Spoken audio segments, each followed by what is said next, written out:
ये कहानी पढ़े लिखे कबाड़ी वाले की है जो बाद में एक बड़े बिजनेसमैन बन जाते हैं। ये कहानी शुरू होती है इस तरह। ओ इंजीनियर साहब, कैसे हो? अब तो पढ़ाई खत्म हो गई, कोई बढ़िया सी नौकरी ढूंढ लो, जिंदगी आराम से कटेगी। हाँ भाई, नौकरी नौकरी का जमाना गया। अब तो मैं अपना बिजनेस शुरू करूंगा। हाँ, अरे बेटा, पहले खाना तो खा लेने दो अपने बिजनेसमैन साहब को। हाँ बेटा, आजा, खाना तैयार है। सब लोग खाना खाकर अपने अपने कमरे में सो जाते हैं।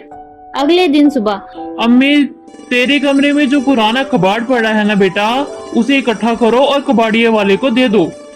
ओके, ठीक है पापा, आज ही कर देता हूँ। अमित दिन भर पूरे सामान को अलग अलग ढेर में लगाता है, पर सारा दिन कबाड़ी वाला नहीं आता। शाम को जब माँ को कहता है, माँ, मैंने सारा कबाड़ अलग कर दिया है, शाम हो गई है, कोई कबाड़ी वाला नहीं आया। हाँ अमित बेटा, यहाँ तो कभी कभी महीनों तक कोई नहीं आता, जब आए तब दे देना बेटा। हफ्ता गुजर जाता है परंतु कोई कबाड़ी वाला नहीं आता।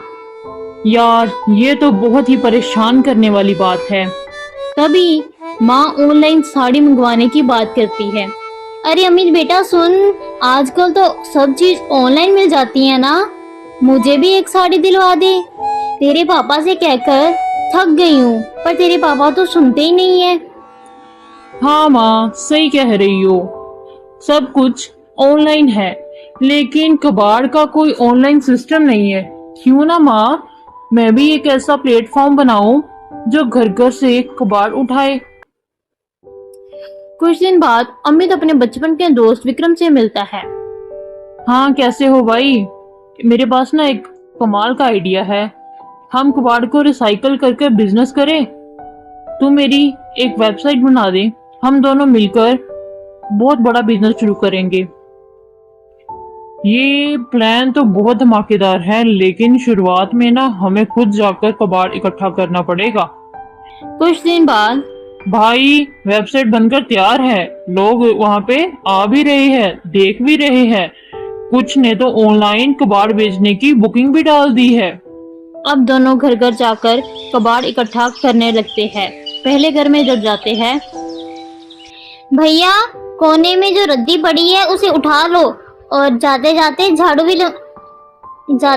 झाड़ू भी लगा देना, थोड़ा सा कचरा भी साफ कर देना। विक्रम को ये सुनकर अच्छा नहीं लगता, लेकिन वो चुपचाप कबाड़ उठा लेता है। दूसरे घर में जब जाते हैं, ये पुराना कंप्यूटर कबाड़ में देना है आपने? हाँ भाई, हमने कबाड़ में ही देना है, अब ये किसी काम का नहीं है। तो भाई 50,000 में ले लूं? ले जाओ, वैसे भी ये कबाड़ है। शाम को जब दोनों मिलते हैं, भाई, आज तो जैकपॉट लग गया, 50,000 का कंप्यूटर 5,000 में मिल गया। दोनों उसे बेचने के लिए बड़े कबाड़िए के पास जाते हैं, लेकिन बड़ा कबाड़ी वाला कहता है, अरे ये कबाड़ है, 500 से ज्यादा नहीं बिकेगा। पर मजबूरी में वो बेच देते हैं। यार, जितना ये काम हमने आसान समझा था उतना है नहीं। हाँ यार, पर लेकिन हमने ठान लिया है, पीछे नहीं हटेंगे। कुछ दिन बाद अमित के पापा को पता चलता है कि वो कबाड़ का काम कर रहे हैं। क्या यही काम मिला था तुझे करने के लिए? इसीलिए तुम्हें पढ़ाया था कि तू घर घर जाकर कबाड़ उठाएगा? मेरी नाक कटवा दी तूने।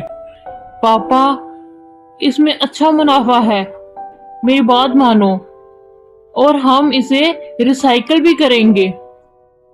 मुझे कुछ नहीं सुनना, अगर यही काम करना है तो दफा हो जाओ, मेरे घर से निकल जाओ।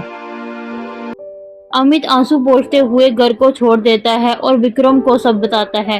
अब दोनों ठान लेते हैं कि किसी भी हालत में हम बिजनेस को आगे बढ़ाएंगे। अब वो मशीनें खरीदते हैं, मजदूर रखते हैं और खुद जाने की बजाय मजदूरों को बेचने लगते हैं। नई मशीनों से प्लास्टिक, पेपर और धातु का रिसाइकल कर दुकानों को बेचने लगते हैं। धीरे धीरे उनका काम इतना बढ़ जाता है कि अखबार में उनकी फोटो छपती है। अरे रमेश काका, देखो तुम्हारे बेटे ने तो 4 चांद लगा दिए। अब वो बड़े बड़े बिजनेसमैन की लिस्ट में आ गया है।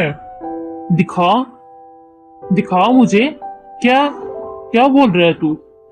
पिता अखबार देखकर भावुक हो जाते हैं। कांपते हुए हाथों से अमित को फोन लगाते हैं और थोड़ी देर बाद अमित घर पहुंचता है। बेटा, मुझे माफ कर दे, मैंने तुम पे भरोसा नहीं किया। बेटा, मुझे माफ कर दे। पापा, कोई बात नहीं, आपकी डांट और आपकी बातों ने ही मुझे मजबूत बनाया है। बस मैंने यही चाहा है कि जब भी मैं घर लौटूं, आप मेरे पे गर्व महसूस करें।